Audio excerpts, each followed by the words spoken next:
Alors, les souverains tranchés recherchant avec tant de soin l'alliance de l'empereur qu'ils ont accepté une parenté au 31 degré, pourvu que l'empereur lui adoptait cette adoption suffisait.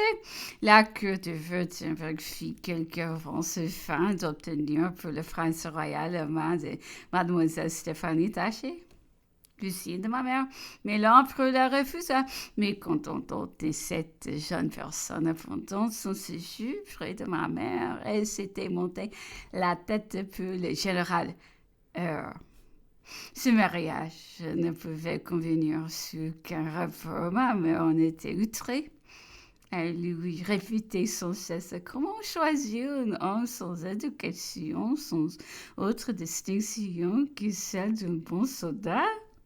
Mais ces reproches produisaient en effet tout le contraire. Plus on dénigre l'objet de notre choix, plus l'amour propre s'est joint. L'amour peut nous y attacher. L'empereur, voyant l'impératrice si cuirassée contre sa cousine, ne se posant plus des sangs froids, me chargea de parler à cette dernière et de lui signifier que jamais elle n'aurait de consentement à un pareil mariage.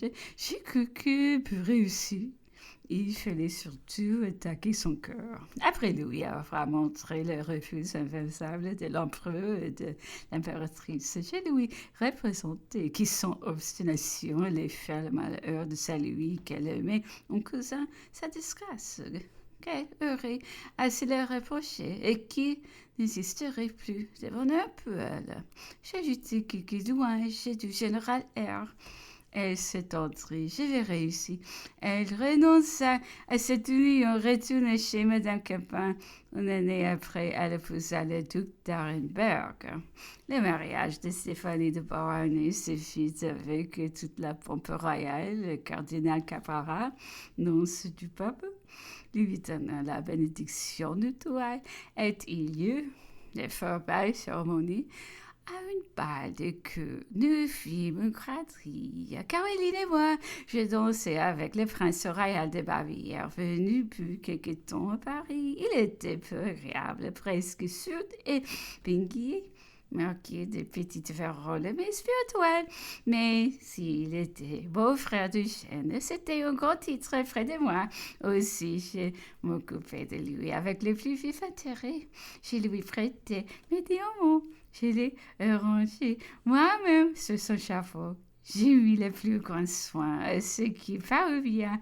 Mon crédit eut plus de succès que celui de Carolina. Ce léger avantage m'attira encore un peu de jalousie de sa part. La princesse Pauline, autre sœur de l'empereur, avait suivi son mari à Saint-Domingue, où il était mort. Elle s'était mariée en second nom son Franz Borghese, d'un esprit médiocre, d'une jolie figure et possesseur d'une grande fortune à Rome. La mauvaise santé de la princesse la forçait à se soigner constamment. Elle avait une réputation qu'elle méritait bien et dont elle faisait grand cas. C'était d'être la plus jolie femme de France et peut-être de l'Europe. La princesse Lisa, sa sœur aînée, avait été nommée la princesse des loups. C'était une personne d'esprit et de caractère qui, plus tard devenue grand-duchesse de Toscane, gouverna comme le fait un homme de seigneur. Non qu'elle aurait reçu une éducation brillante, quoiqu'elle avait son ciel, mais la force de sa tête supplia tout. Tous les membres de la famille de l'empereur étaient foliés entre eux, tant que l'ambition ne s'en mêlait pas. Alors on s'est s'unissait un peu faire cause contre les plus heureux. Bientôt la cour se rétablissait. Le jour où l'on a pris la nomination d'Elisa à la principauté de Luc, j'ai fus avec mon mari faire des visites à toutes ses sœurs. Nous commençâmes par Caroline qui, avec un rire forcé, nous dit « Eh bien, voilà, Elisa, princesse souveraine. Elle aura pu armé 4 hommes et une caporale. Voilà une belle chose. » Mais le chagrin perçait à travers cette ironie. Pour la princesse Borghese, elle ne dissimula rien. « Mon frère, dit-elle, n'aime qu'Elisa. et il nous oublie tout. Caroline, qui a des enfants, et un mari s'est distingué, méritait davantage une sœur indépendante.